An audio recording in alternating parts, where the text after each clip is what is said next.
How we doing, guys? Welcome back to Be Strong Podcast. Another solo pod for the day, because Tom, for those of you that follow him, having some issues at the minute. Obviously hope to get him back in soon, but I figured today I'll do a Q&A for everyone, and appreciate all the questions that you guys have thrown in. So we've got quite a lot to chew through here. So yeah, thanks for everyone that sent a question. For those of you that haven't, obviously if you hop in, you can throw a question in as we go. I'll try and shoehorn those in along with the ones that I've got to go with.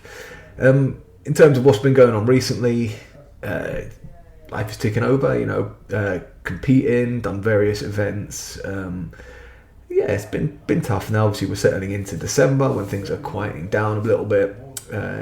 So yeah, I figured it would be a good time to do like a wrap up for the year. So diving straight into these questions that I've had come over. First one, and I figured this was quite a good one to start. What do you wish you knew at white belt? So obviously having a lot of skin in the game and having grappled for a long time, the biggest thing I can say that I wish I knew at white belt, in reality, is something that I did know, but didn't really pay attention to, is that not every roll has to be to the death. And if you're caught in something, tap early.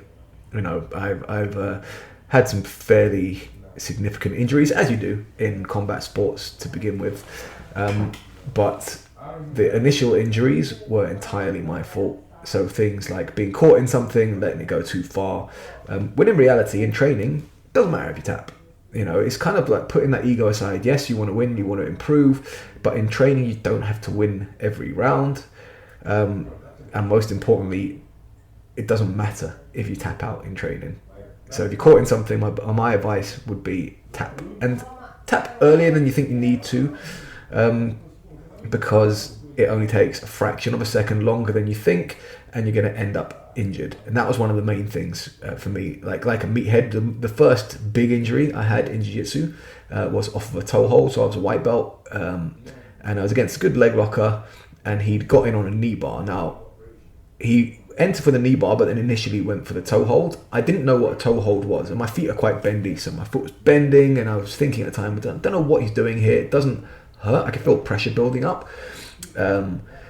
And I let it go a bit. He transitioned to a knee bar. Now at that point I knew what a knee bar was, so I started to defend the knee bar, and he went back to the toe hold, and I was like, he's doing this weird bendy foot thing. And as I was like, I feel the pressure building up, and rather than tap like a meathead, because I was a white belt, let it go, and all of a sudden you just get like that. And it sounded like someone breaking a carrot, That put me out for a long time, and that was entirely my fault because he didn't apply it like an idiot. He was giving me plenty of time to tap.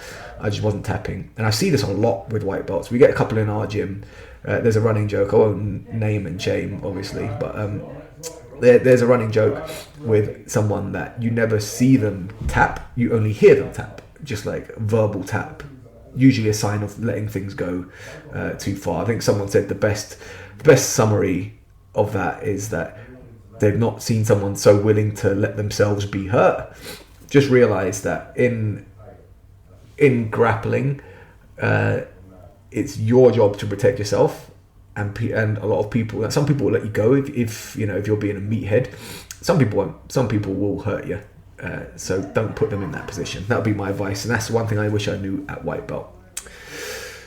Advice for people doing their first competition. This is a big one because a lot of people build their first competition up because it's the first time you step out on into a situation like that, and it is incredibly nerve-wracking. The best advice I can give you for people doing the first competition is take it for what it is. Don't put too much expectation on yourself, and realize that it doesn't matter the outcome, because one day there's like the majority of you that are going to compete, and one day you're going to end up a black belt, hopefully, and what happened in your first comp at white belt isn't going to make a difference. You're not even going to think about it.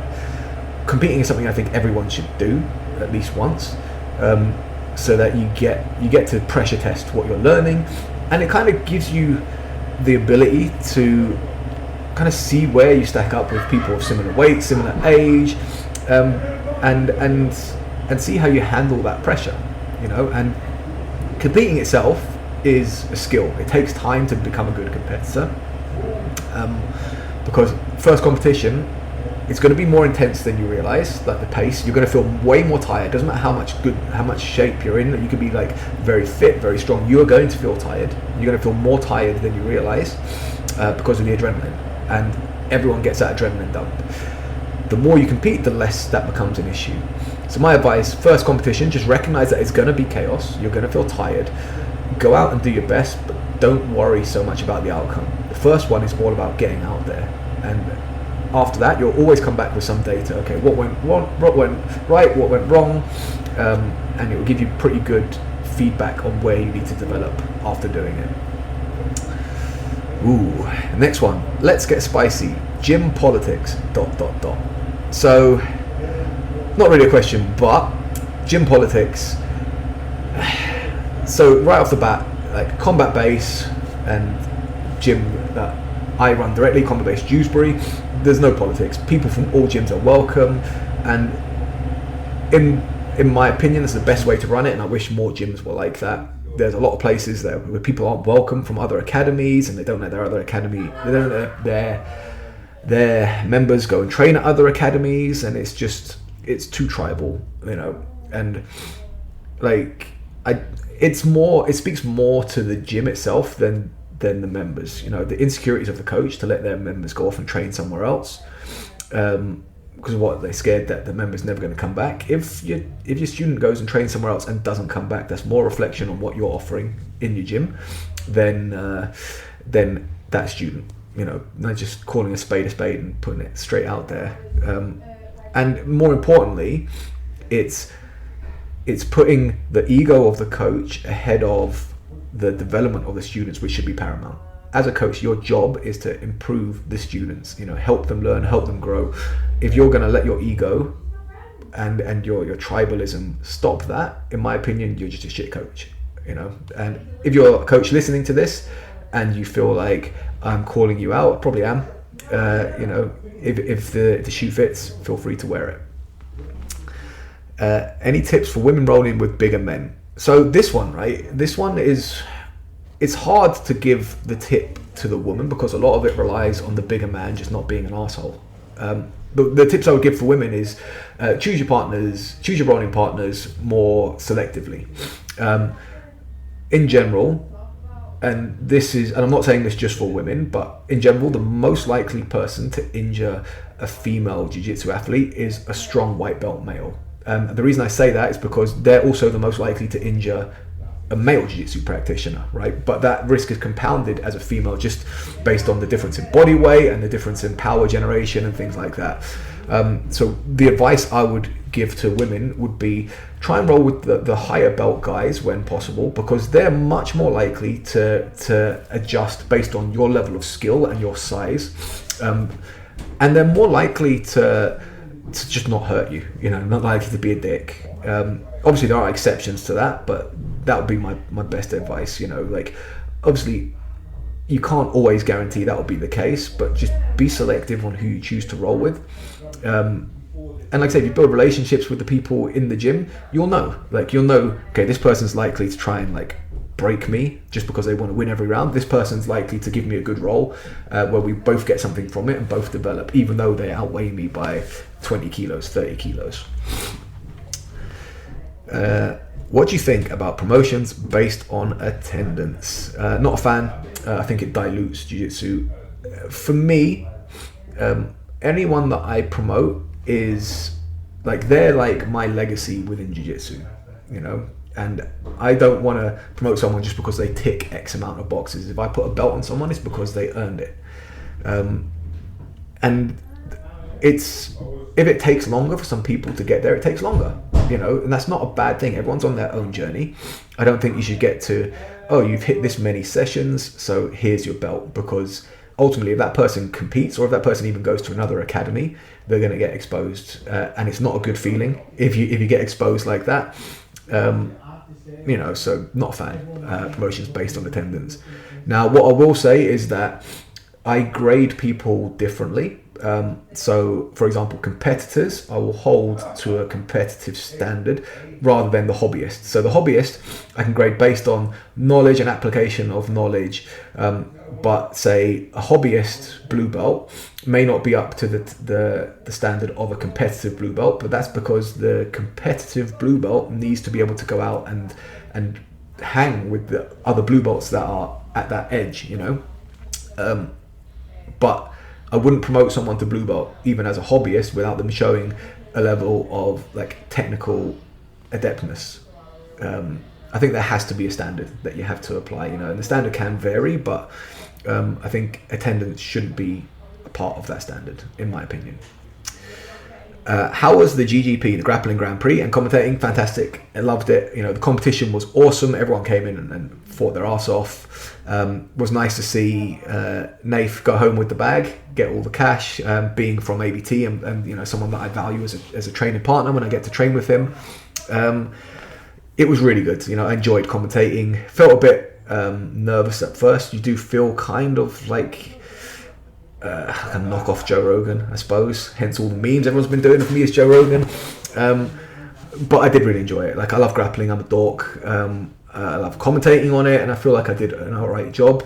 Look forward to the next one. New Year's resolution, 2025 goals. So these kind of go hand in hand, and I'm going to expand on them. So 2025 goals, I want to do a solo Hyrox. I want to achieve a Spartan trifecta. Again, probably 2 of them, ideally, maybe more.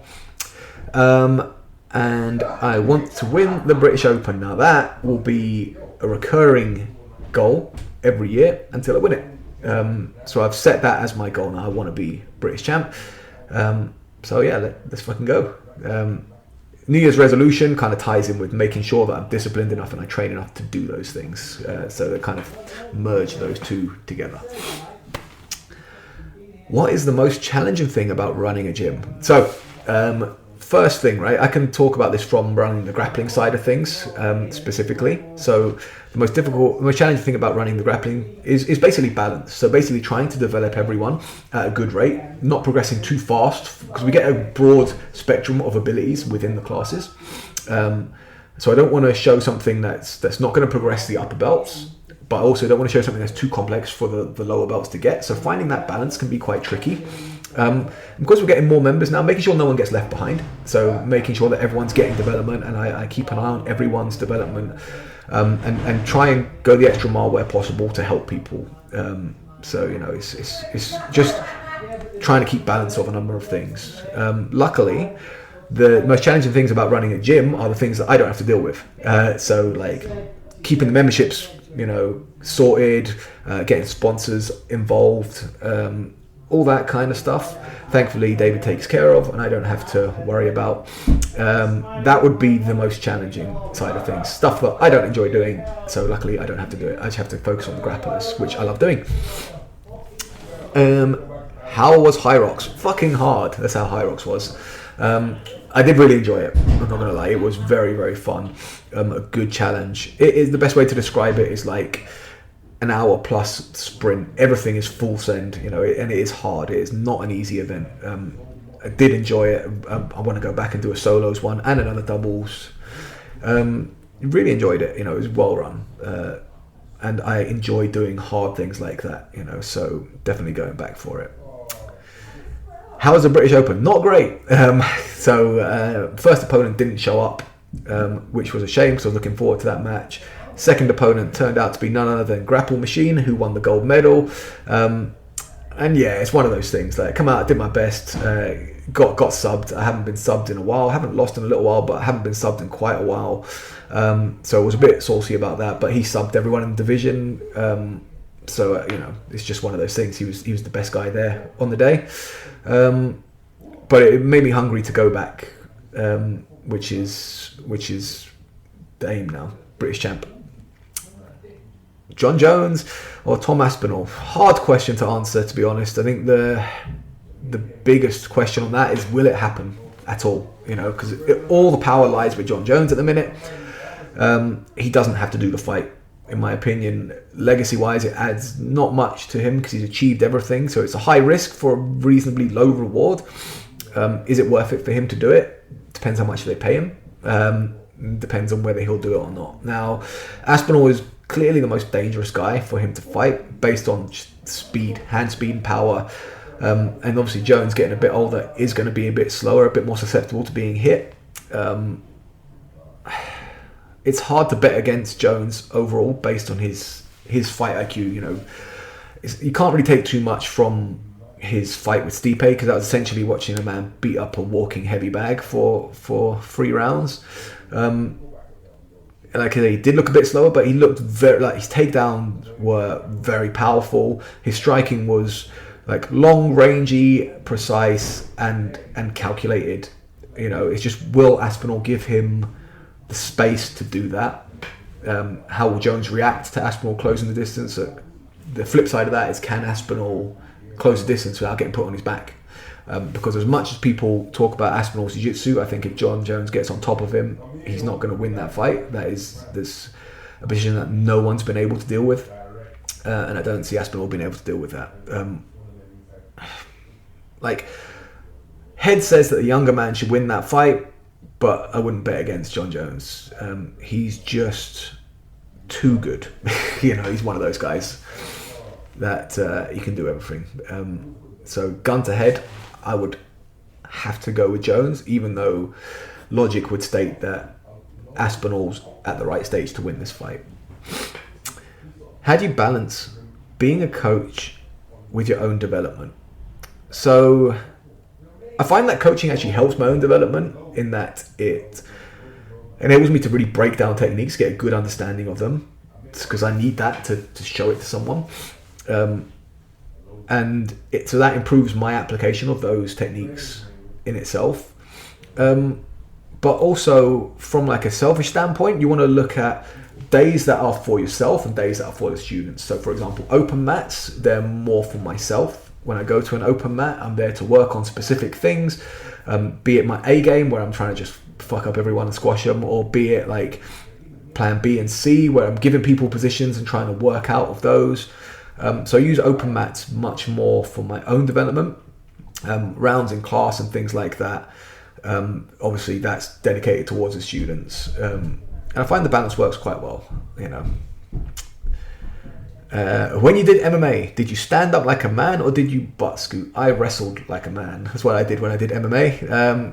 Striking, I wasn't that diverse. I had reasonable hands.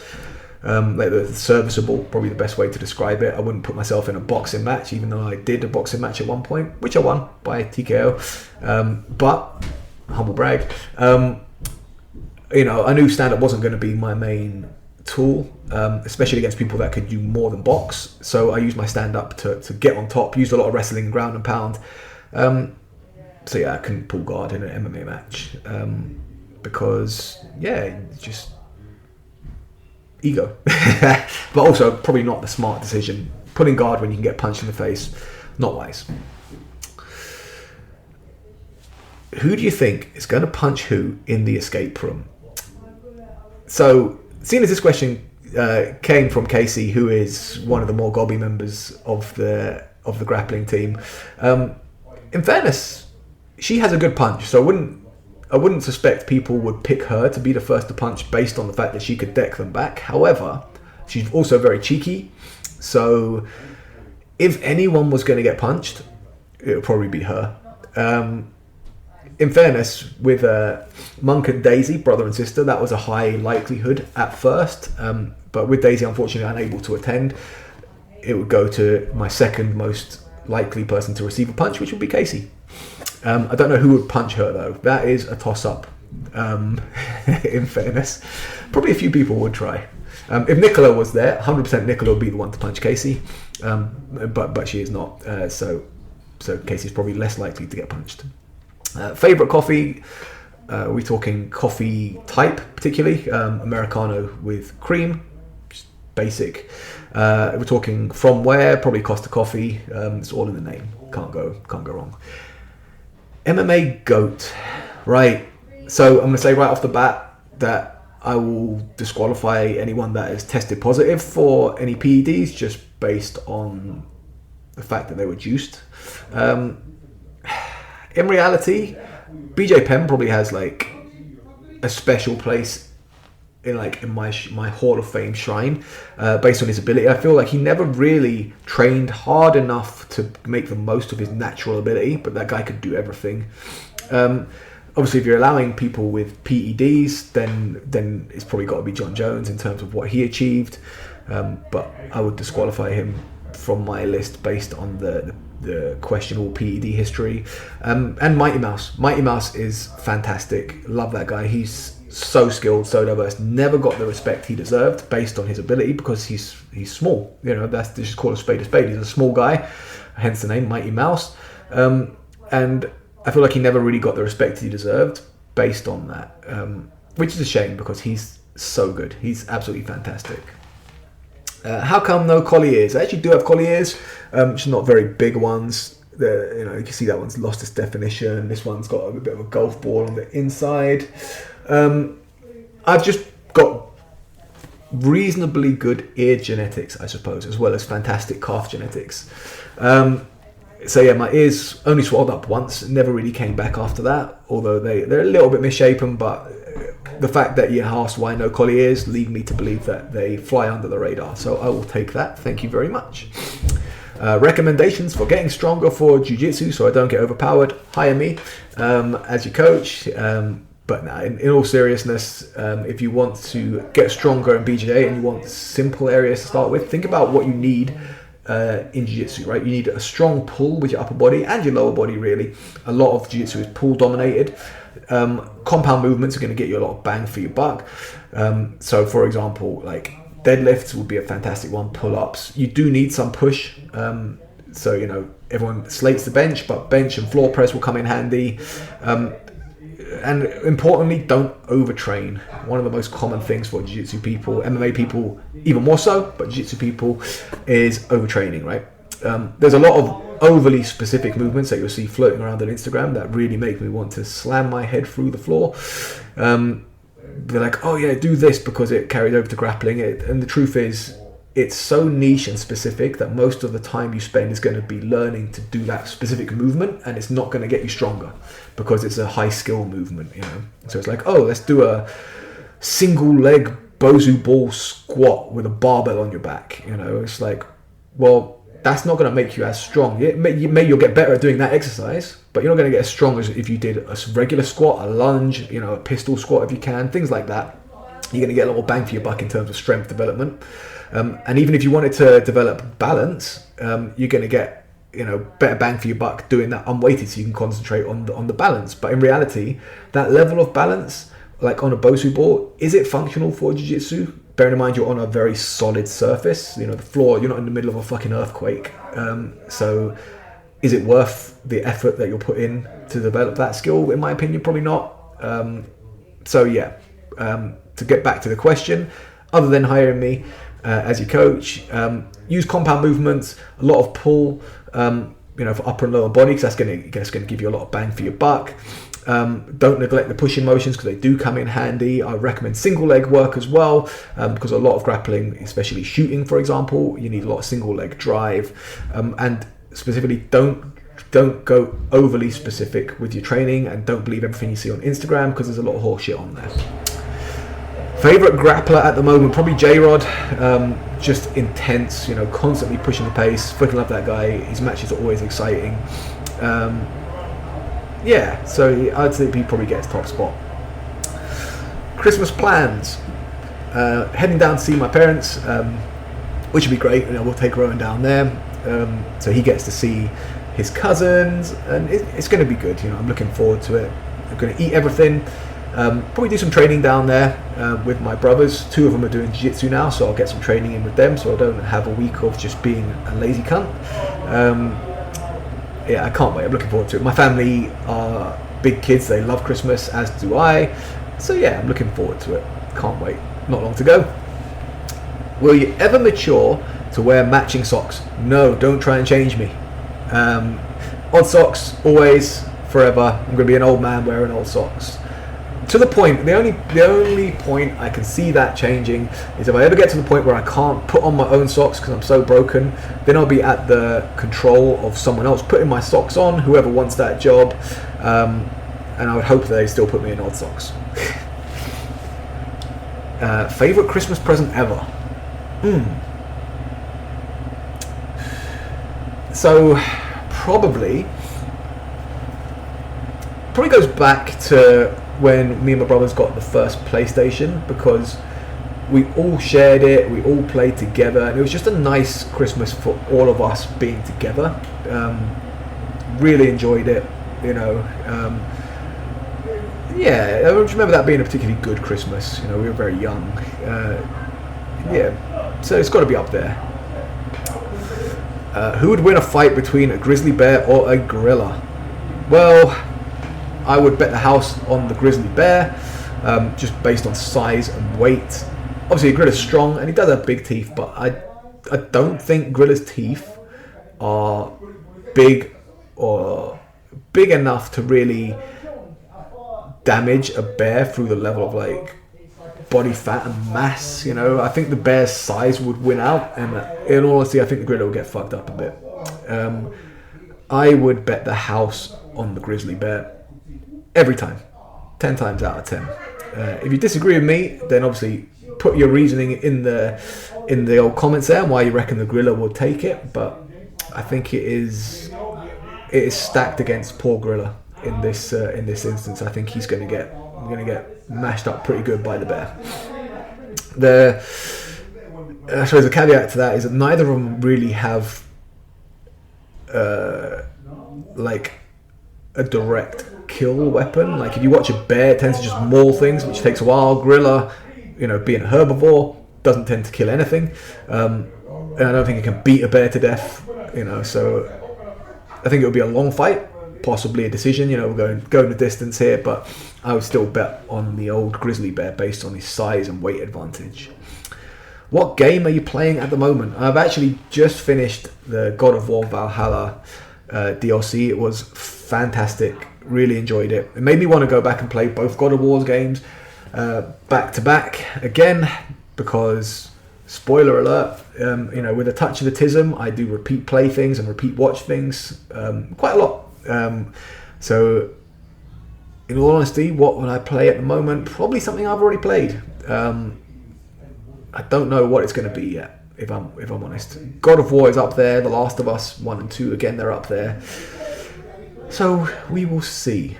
In short, we will see. Let's scroll through these, see if we've got any more coming in.